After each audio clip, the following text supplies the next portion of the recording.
Brenda Fajardo wrote the monograph Aesthetics of Poverty, a Rationale in Designing for Philippine Theater around the early 80s. By the time she completed the text, Fajardo had studied agriculture, taught art in primary and secondary school, and practiced as a visual artist. She came to the field of theater and in the course of time would commit a large part of her professional life to the Philippine Educational Theater Association. Fajardo co-founded the Philippine Art Educators Association with Araceli Limcaco Dance in 1968, and from 1985 to 1991 chaired the Department of Humanities of the University of the Philippines, Diliman, where she received her doctorate in Philippine Studies in 1997. She co-wrote and illustrated the Basic Integrated Theater Arts Workshop, or BITAW, of the PETA Theater Workshop Manual Series in 1989. Alma Quinto is a visual artist, educator, and cultural worker. She initiates collaborations and workshops with schools, museums, alternative spaces, and centers for marginalized children, and has conducted workshops for young female survivors at Cribs Foundation. She once headed the Philippine Art Educators Association, an organization committed to promote art education that is grounded in a Philippine art perspective. She lives and works in Pangasinan. House of Comfort Project began through a series of art workshops with disaster-affected communities all over the Philippines. Using cloth, thread, and needle, the work gathers stories of loss and grief into a soft collage of hope and strength. As each piece is stitched into a larger cloth panel, it creates a collaborative space where communities can communicate and work freely as they document and process the past and its traces. Christopher Ardeña is an artist, curator, and founder of the Moving Image Lab Filipinas, a platform for creating experimental exhibition and curatorial formats. He obtained his undergraduate degree at the Academy of Art in San Francisco, USA, and has exhibited his projects in Mexico, Indonesia, Spain, and the Philippines. He has also been involved in several collective projects including the 3rd Bucharest Biennale in Romania, the 3rd Guangzhou Triennale in China, and the Kunsthal in Stockholm, among others. He lives between Negros Island and Madrid. In ghost painting, Toldo category, Ardeña characterizes the rural livelihood of Bacolod through its ubiquitous materials. He gathered used clothes from textile stores and ukay-ukay, shops that sell second-hand clothing, some of which were sent as relief goods by donor countries.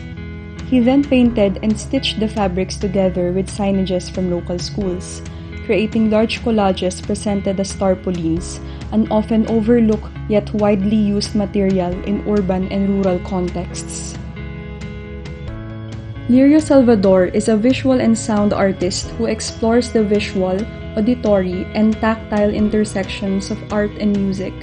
He appropriates everyday and industrial materials such as bicycle gears, stainless steel pipes, bowls, and utensils to create experimental instruments known as sandata, or weapon, a series of sculptural assemblages. He founded the ethno-industrial band and multidisciplinary art collective Elemento, which specializes in experimental sound composition. Their performances, which are central to Salvador's musical and artistic expression, play with the complexity of raw noises produced by his works. Santiago Basa is a mixed media artist and a leading light of the Baguio Arts Guild. His inventive approach to art makes use of various media, such as photographs, photocopies, text, volcanic ash, and other found objects. Referencing engagements as a community organizer, his practice reveals a strong sense of folk consciousness, critiquing colonial legacy and its effect on cultural subjectivity and the struggles of the Cordillera people and the national community in general. In Bose's unfinished mural, 9/11 Return of the Comeback, the artist superimposes photographs of Filipinos and Americans in the 60s to 70s against Picasso's anti-war painting Guernica. The work recalls the September 11 attacks in the United States, whose aftermath partly caused the return of the American military presence in the Philippines, a move Bose described as a rehash of the American occupation. Tence Ruiz is a multimedia artist involved in active production of painting, print, sculpture, installation, and performance. He draws his practice from social sympathy and commitment to critical transformation, and discusses the reality of the vast Philippine milieu.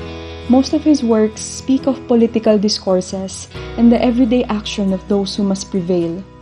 His work in this exhibition is part of his series Paraisado, which is a convergence of ornate cathedral towers and the humble cariton, a makeshift wooden cart commonly used by the urban poor for trade and survival. The incongruity of these two attributes lays bare the evident gaps between structures and agents in society, and the astute talent of the Filipino bricoleur.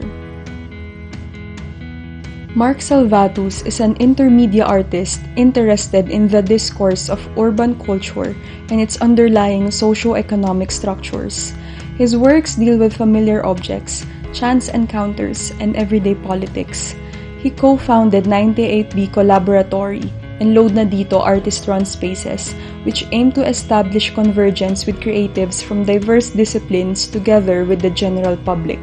Sea Rafts was first presented in 2011 and is based on his encounters and experiences of Manila floods in 2009 when Typhoon Ondoy ravaged Metro Manila. Ordinary objects were transformed into complex narrative of the private and the public, survival and threat, game and play. Rafts made out of everyday objects make the viewer rethink perceptions on fear and doubt in relation to the instinct of surviving a disaster.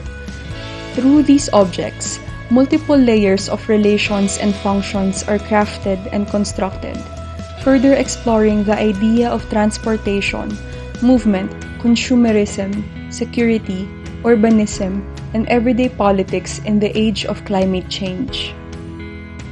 Asbel Banal is an artist-filmmaker who works with video and photography mediated by text and installations. He obtained a bachelor's degree in film at the University of the Philippines, Diliman, and his MFA in Fine Art at Goldsmiths, University of London. His works have been exhibited in cultural institutions both here and abroad, including the Tate, the Queen's Museum of Art, and the Cultural Center of the Philippines. He is currently a faculty member of the University of the Philippines Film Institute. Overlapping videos, archival photographs, and other various objects make up the installation, with Pleasure, No Tears, A Knife and a Slice of the Plutocrat Life. This work examines the extraordinary everyday of elite power and critiques their industrial and corporate mentality that inform and affect the material and cognitive poverty of others. It emphasizes that contemporary materiality is subjected to the aesthetic cues of power, which in turn are challenged by the resistant aesthetics of poverty, calling for emancipation from oppressive systems defined by a culture of domination. Poklong Anading delves into installations using various media such as painting, sculpture, video, and photography. A keen observer and explorer of a mutating ecology, his practice is marked with an investigative character and an interactive approach. He has participated extensively in various local and international exhibitions, including the Venice Architecture Biennale and the Guangzhou Biennale. In his works for the exhibition, Anading collected the seeming detritus of his urban neighborhood, making use of rubble from sewage and roadworks, as well as recovered rags made of waste fabric from textile industries. The installation, composed of 3 individual works, examines the uneven conditions of the urban life world and the creative instincts of its inhabitants. The exhibition, Cue from Life Itself, Filipino Artists Transform the Everyday, can be accessed from your homes at metmuseum.ph.